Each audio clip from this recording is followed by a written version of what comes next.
The columns, what a beautiful plantation. Wonder what it was like in the Carolinas in the 1860s. Private Greg, get out the rack and in the ranks. Yes, sir. Let's go, soldier. I hope this is a dream.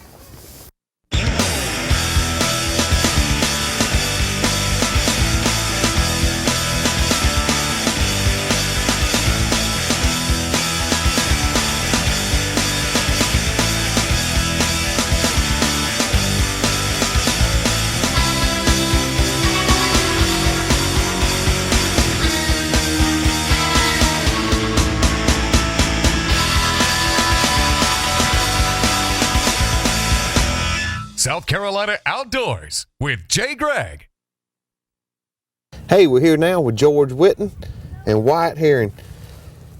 George, what is your rank now? You're a sergeant? I'm a third sergeant. Now tell me being a private, what would I be carrying as far as a weapon in the infantry? You'd be either carrying this Springfield. Now he's a private too? He's a private. Okay. This is a Springfield rifle, 69 caliber, smoothbore. No rifling in it. You'd be either carrying this or an infield rifle. And the infield is rifled. Mm-hmm. So they had rifled weapons at that time? They had rifled weapons. Hold it. If you got real lucky and you were classed as a marksman, you might get one of these, which is a Wentworth rifle. It has a range of 1,600 yards with open sights. Wow. Only about 1,200 of these made it into the South during the war. So you did have to be lucky, didn't you? You had to be lucky. Had to be a good shot. Mm-hmm. This one, just about everybody had one. This is basically a large shotgun because you normally used a buck and ball or buckshot in it. Well, how would you go about loading that? Could you show us? Go ahead and show. You load it 9 times. You come from the order over to the load position. You reach back, grab your cartridge. You tear your cartridge. Discharge your powder and your shot into it. Mm-hmm.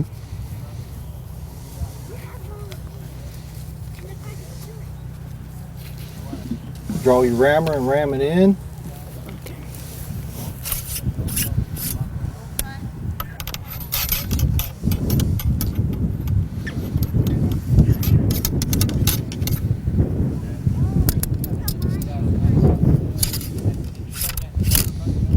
You always got to remember to return your ramrod. You lose your ramrod, you got a 9-pound club.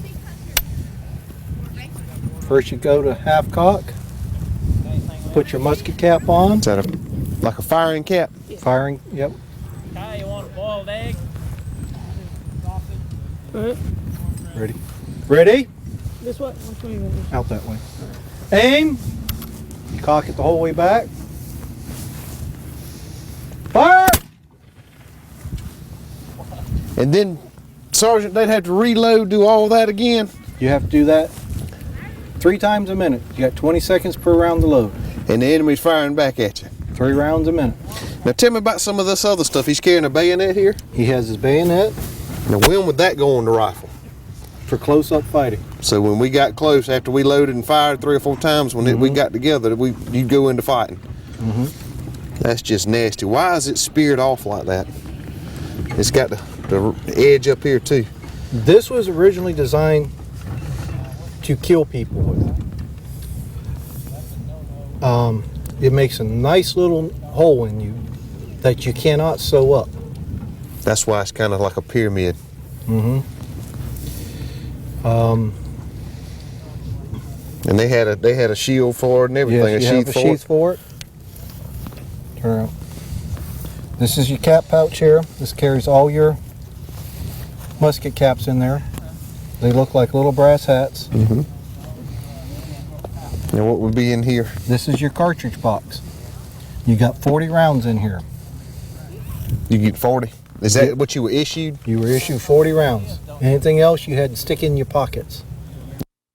Another important part of the Army was the cannons. Got Sergeant Howard with me. Sergeant, tell us a little bit about what the cannons did. Cannons basically still did what they did in the past, and that is giving support to the troops, putting out barrages of basically hot steel into enemy positions, putting it into fortifications, blowing out fort walls or ships. And we've got with us here a nice selection of some of the pieces that were used during the Civil War, including one original piece, which will be really nice. Tell us a little bit about some of the ammunition they were using. I mean, it just amazes me. I thought all it was a cannonball. There's a lot more to it. A little bit more to it. They advanced quite a bit. A lot of these cannons are named for the size of the cannonball they shot. The little field piece we'll be going to in a second is a 12-pound mountain howitzer. And so it shoots a 12-pound steel ball. And it's a solid steel ball. These would have been shot first off in a battle, and the idea was you bounced them along the field, knocking out rows of soldiers. You take out legs and everything. And these things, there's plenty of stories of these balls. Guys behind the battlefield see a ball come rolling along, stick their foot out to stop it, just look at it as a souvenir, and taking their legs off. So a lot of guys had hefty respect for these things still moving because they got such mass. However, we got a little bit more inventive, and we won't break our toes. Okay. And we got fixed ammunition. So smoothbore cannons, howitzers, Napoleons, 1841s.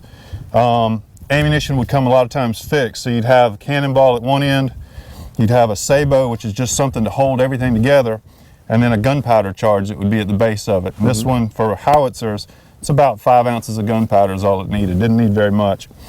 This is a shell, so it's an empty cannonball. A fuse goes down on the inside, and fuses were distributed in packs. The packs had times on them, 5-second fuses, 8-second fuses, and they had marks on them. And your gunner would call out a distance, we want to shoot 800 yards. The guy at the ammunition chest would take out a fuse and using a scale, cut the fuse to size so that when he put it in, the cannon would fire, the flame would ignite the fuse, and you'd have it blow up 800 yards down the field. Now it would blow up over their head? You get them to blow up over their heads, you can get it to blow up behind them. The Confederate fuses, the story is Confederate fuses were not as good as Northern fuses. And if you were known to be firing over the heads of your men to get to the enemy, there was a good chance your men would turn around and shoot back at you. And that is because the Confederate fuses were not very good, and that's a well-documented fact. So the fuse would go in, and inside these, they would either be hollow with about 4 ounces of gunpowder, or it'd have about 30 musket balls inside of it. So that way, again, when it explodes, you're taking out a bigger field.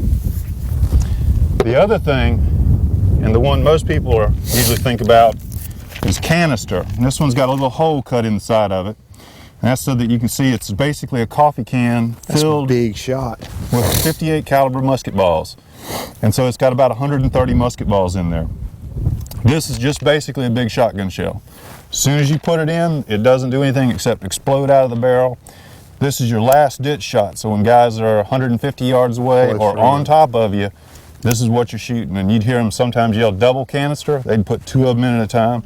This is, you forgo all protocol of how you fire the gun. This is run as fast as you can and do it.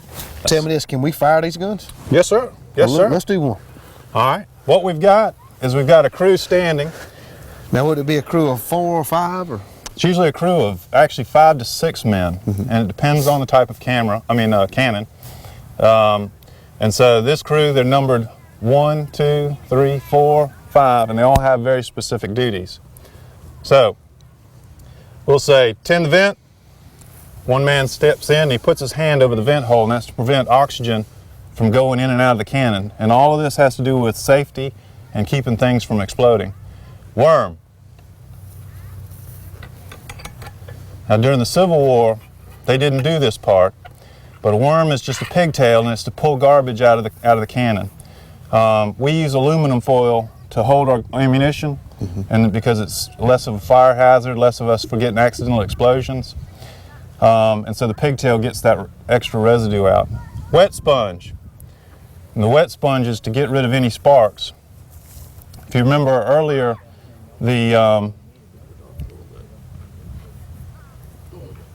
dampen the whole thing up.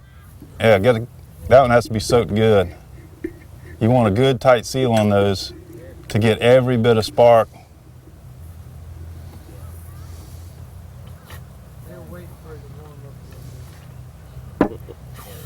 There you go. If you remember the gunpowder bag, these are linen bags. Yeah. And just like newspaper, they stay on fire after you've fired off a round. And so if you put another thing of gunpowder on go top off of on it, you. it Okay. fires it immediately. All right. Advance the round.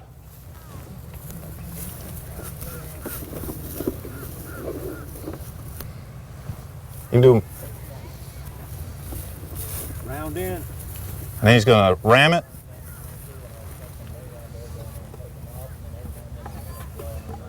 All the way to the back. Has to go all the way to the back to be fully seated. And then prime. So he'll take his priming wire and he's going to punch a hole through the bag. Okay. And if you want, Miss Ann's going to sit there and actually let you pull the prime. I pull get the to primer. fire. You get to fire. Just keep your mouth open when you're Take doing your it. fingers off. This is what you put your fingers on, There you go. down here. Don't ever put your finger on the primer wire. Okay. All right, we're going to go to prepare. Now, when you go to pull it, you're going to give it a good, hard pull. So Okay? you said earlier it was about 15 pounds. About 15 pounds of pull. All right. So, prepare, fire. Hard. Wow. I you like get- that, man. You got the I cows like that. running. That's some noise there. I like that. Well, Sergeant, we appreciate the cannon, man. Oh, I tell you, that was yes, sir. great. Yes, that was sir. great. But you know, those guys during the war, they had to do that fast. I mean, there wasn't no playing around because them guys are coming towards They you, were right? coming across the field, and they came across the field quick. We come back, we're going to see how it was to live in the camp. Today's show is brought to you by Ken Craft Boats, maker of Sea King saltwater boats and Bay Rider skiff boats. Visit online at www.kencraft.com for a dealer near you.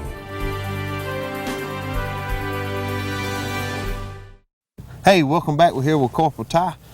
Ty, tell us where these soldiers were sleeping at. They'd have slept in tents like this. This is your common dog tent. Basically what happened there is, if you can see the buttons along the top, each soldier would carry a half.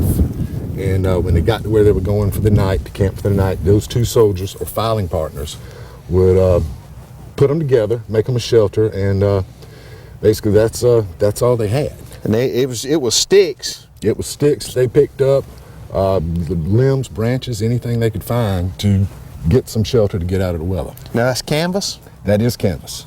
Now tell us, what about the big tent here? Big tent, that's a common wedge or an A-frame tent. They would have been on a train or something like that. Wouldn't have seen a bunch of them, but it would have housed approximately 8 to 12 people. They'd have been packed They in there. packed people in They'd that. have been in there pretty tight. Now, one of the most important things is the soldier's stomach. Where would these guys have gone to eat? We're on Company Street right now, and they'd have gone, at the head of every Company Street would have been a cook tent for that company. Let's walk over there and take a look at it. Let's do it. Now, Ty, I guess that's the basic thing there, fire. That is it. You'd have had a fire at the cook tent, coffee pots and whatnot. And then here's the cook tent. Here's the cook tent. Basically, they'd have issued rations of beans, hardtack, bacon, pork, cured pork. It would have been A very basic meal, 2 to 3 a day, or 1? if they were lucky. Yeah. If they were lucky. Well, speaking of food, let's head on down to Sarah J's and see what Chase Adams got cooked up for us. Ty, something I didn't realize, and you were telling me earlier, what refugees and the women and children, what were they doing? They were basically following behind the army for as much protection as they could get. They would hear the enemy was coming. They'd load up everything they could have, that they could carry on a wagon. And as the army pressed through, they'd drag right behind them. So they just Trying to followed keep and up, they'd tried to follow. keep the head down. And they'd work for food. Some of the women would, be washerwomen, wash clothes and stuff. Some would cook, do chores around, and nurse. Yeah, I imagine there was a lot of that. I guess these guys would come in with knife wounds and bullet wounds and everything else. Oh, yeah, wouldn't they? tons of casualties. When we come back, we'll have more from the battlefield. Joining me now is Tom Grazioli, Corporal Tom, right? Corporal Grazioli. How did you get into this? I've been at this for about 22 years now. And some friends of mine knew that I liked to camp and I was interested in history, so they invited me to go to the 125th Gettysburg some years ago. And boy, I went, got dressed out, begged, borrowed, stole some of the stuff that I had to wear, and I was hooked from the very first event. Yeah, y'all spent the night last night. Y'all staying the whole weekend, right? That's right. That's right. And you know, if it's raining, if it's sunny, if it's hot, or like it was last night, down to about 25 degrees, we're out here. Well, that's what the soldiers were doing. And that's part of the experience, is trying to see how close we can get to the experience that they had. Many different aspects of what we do and why we do it, but you'll find that a lot of the guys are really making an effort to be as authentic as possible.